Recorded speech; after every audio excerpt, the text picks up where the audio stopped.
आज हम लोग देखने वाले हैं एक कारक जो कि क्लास 10th के लिए सभी एग्जामों के लिए इम्पोर्टेंट है, लेकिन क्लास 10th के लिए इससे ऑब्जेक्टिव और सब्जेक्टिव दोनों मिला करके 5 से 7 नंबर्स के प्रश्न पूछे जाते हैं और ये 5 से 7 नंबर बहुत ही इजी वे में आ जाते हैं। पहले कारक के बारे में जानेंगे कि कारक है क्या।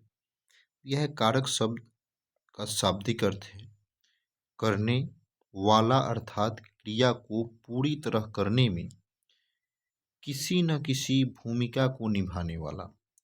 संज्ञा या सर्वनाम के जिस रूप से उसका संबंध वाक्य के दूसरे शब्दों से पता चले उसे हम लोग क्या कहते हैं, कारक कहते हैं। अब दिया है कि विभक्ति या प्रसक यह कारकों का रूप प्रकट करने के लिए उनके साथ जो शब्द चिन्ह लगते हैं उन्हें विभक्ति कहते हैं। इन कारक चिन्हों या विभक्तियों को प्रसर्ग भी कहते हैं, जैसे ने, में, को, से। कारक के भेद देखेंगे। कारक है और इसका चिन्ह है।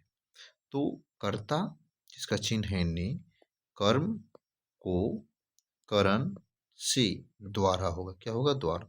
संप्रदान के लिए, आपादान से, याद रखिएगा, से जुदाई होगा, या अलगाव, क्या होगा, अलगाव। संबंध काके की, अधिकरण में, पर संबोधन ही, अरे। अब देखेंगे कर्ता कारक। कर्ता कारक इसका जो फर्स्ट भेद है ये क्या है। यह क्रिया के करने वाले को कहते हैं, कर्ता कारक कहते हैं। क्रिया के करने वाले को कर्ता कारक कहते हैं। यह पद प्रायः संज्ञा या सर्वनाम होता है। इसका संबंध क्रिया से होता है, जैसे राम ने पत्र लिखा। यहाँ कर्ता राम है, क्या है, कर्ता राम है।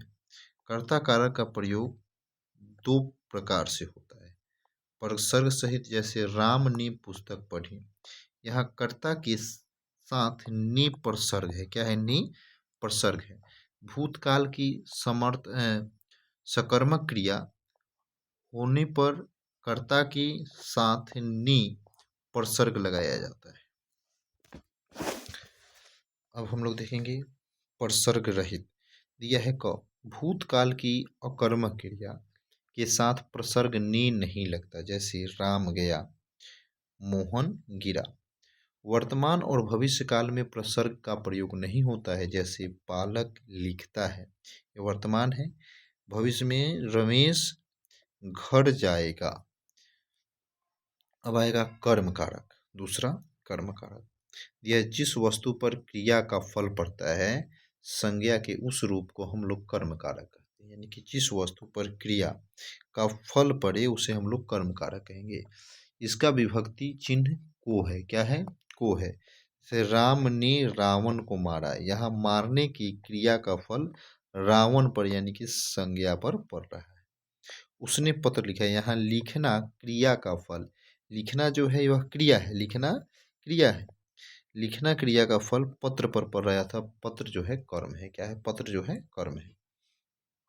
करण कारक, यह संज्ञा के जिस रूप से क्रिया के साधन का बोध होता है उसे करण कारक कहते हैं। इसका विभक्ति चिन्ह से द्वारा, यानी कि राम ने रावण को बाण से मारा।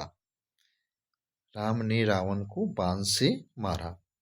यहाँ राम बाण से या बाण द्वारा रावण को मारने का काम करता है।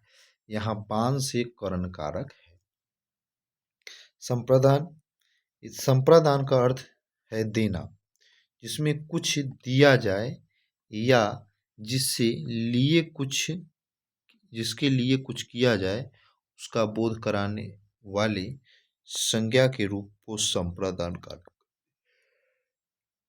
इसका विभक्ति के लिए या को है, जैसे मोहन ब्राह्मण को दान देता है या मोहन ब्राह्मण के लिए दान देता है। यहाँ ब्राह्मण को या ब्राह्मण के लिए संप्रदान कारक है। आपादान, दिया है संज्ञा के जिस रूप से अलगाव का बोध हो उसे आपादान कारक कहते हैं। इसमें इसका विभक्ति चिन्ह से है। वृक्ष से पत्ते गिरते हैं, मदन घोड़े से गिर पड़ा, यानी कि घोड़ा जो है और मदन दोनों क्या हो गया, अलग हो गए। वृक्ष से पत्ता क्या हो गया, अलग हो गया, अलगाव। तो यह हो गया। अब देखेंगे संबंध कारक।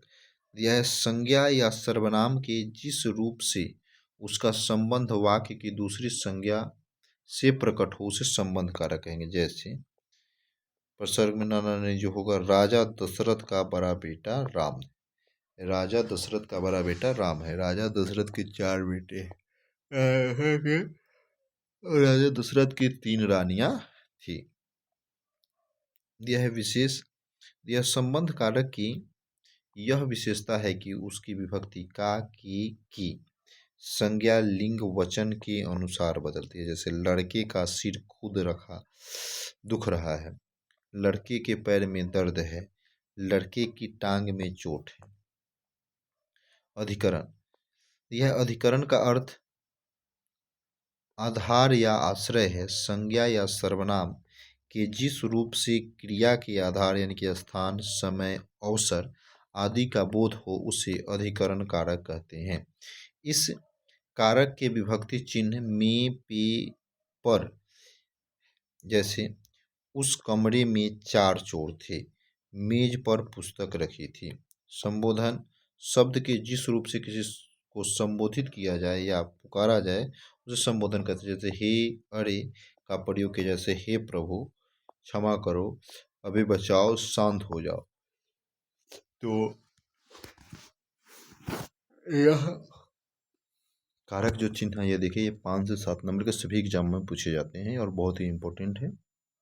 इसीलिए नेक्स्ट वीडियो देखने के लिए लाइक और सब्सक्राइब करना ना भूलें।